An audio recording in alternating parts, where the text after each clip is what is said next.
Hi, welcome to Veggie 360. For those of you who are new to this channel, my name is Linda.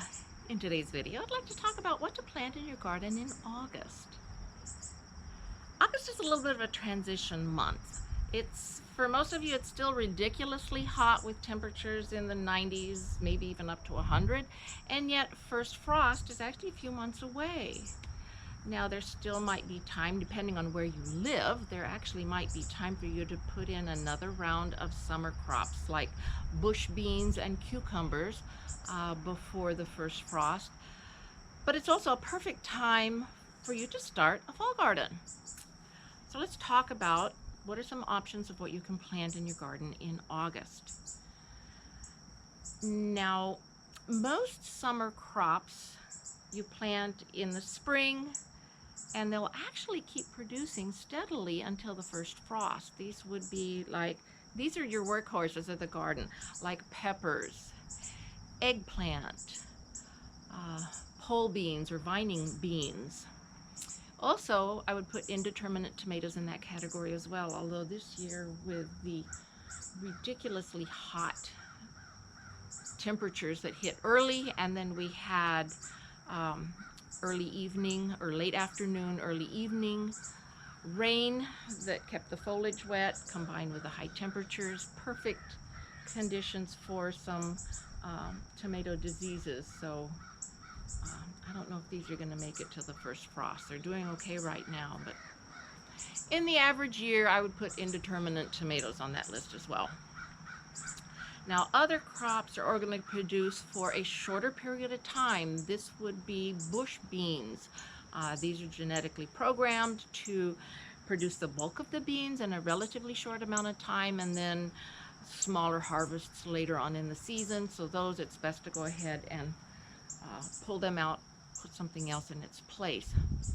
Cucumbers I would also put in this category because they tend to be more susceptible to some of the diseases that hit, and so they stop producing. Go ahead and pull them out as well. For bush beans and cucumbers, I have found best luck is to plant several times throughout the season. That way I have a continuous harvest for these crops. Now, when those plants are done in your garden, pull them out, and then you're left with empty spaces. So what do you do with the empty spaces? To help you decide what to plant in August, there's two pieces of information that you're going to need.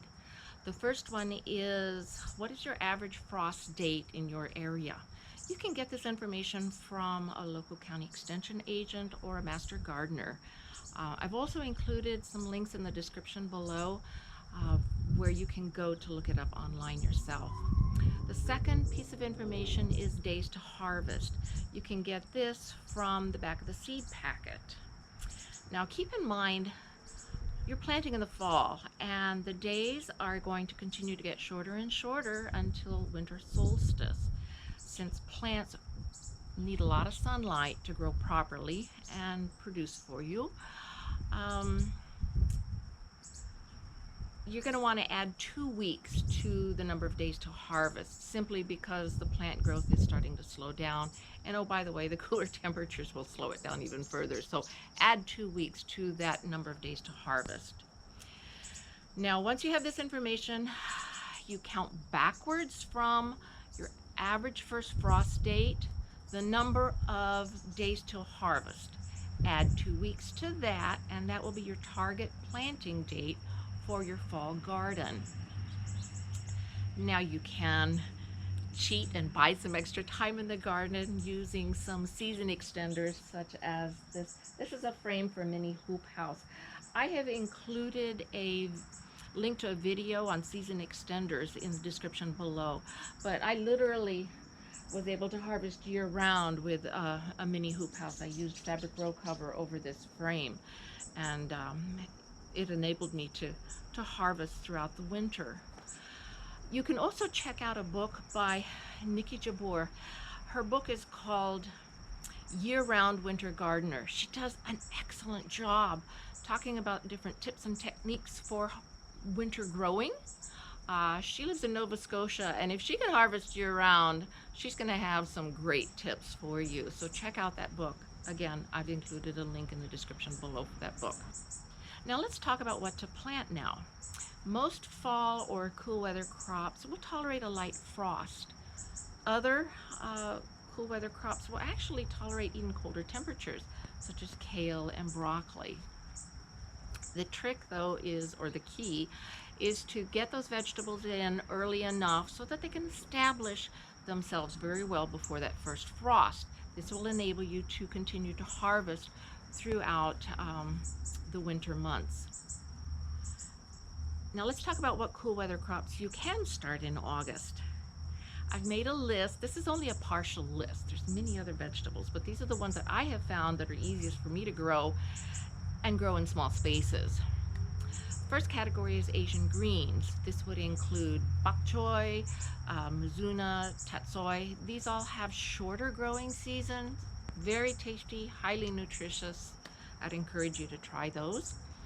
Cold crops such as broccoli and cauliflower.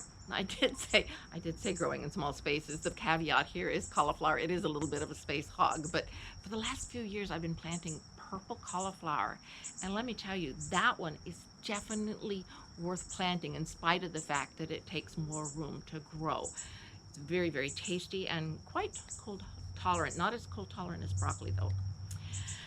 Now you have the cold hardy leafy greens such as collard greens, kale, and mustard greens. These actually get sweeter and more tasty after the first frost, so give these a try as well. Then there's peas. Peas are a little bit of a challenge in this time of the year. Some of you, the soil temperature might be a little bit too hot yet, so you may need to start them indoors and then transplant them outside once the soil temperature drips a little bit and they get a little bit of height onto them. But keep in mind, they don't like to have their roots disturbed, so please transplant them carefully. They'll do fine though if you are careful in transplanting. I've had great success, particularly for snow peas. Root crops such as beets, carrots, radishes, and turnips. These are also very, very cold hardy. And salad greens like arugula, lettuce, and spinach. These you can do succession planting. Plant the first set, and then plant another set the following week and keep planting so that you can harvest longer into the season. You can do baby greens or let them mature under season extenders and harvest into January. Now I wanted to keep this video short because we are between rain showers, so watch for a follow-up video in which I'll show you how to plant some of these vegetables into your garden. If you like this video and learned something today, please hit the like button and subscribe so you don't miss out on any future videos. Thank you for watching. Bye-bye now.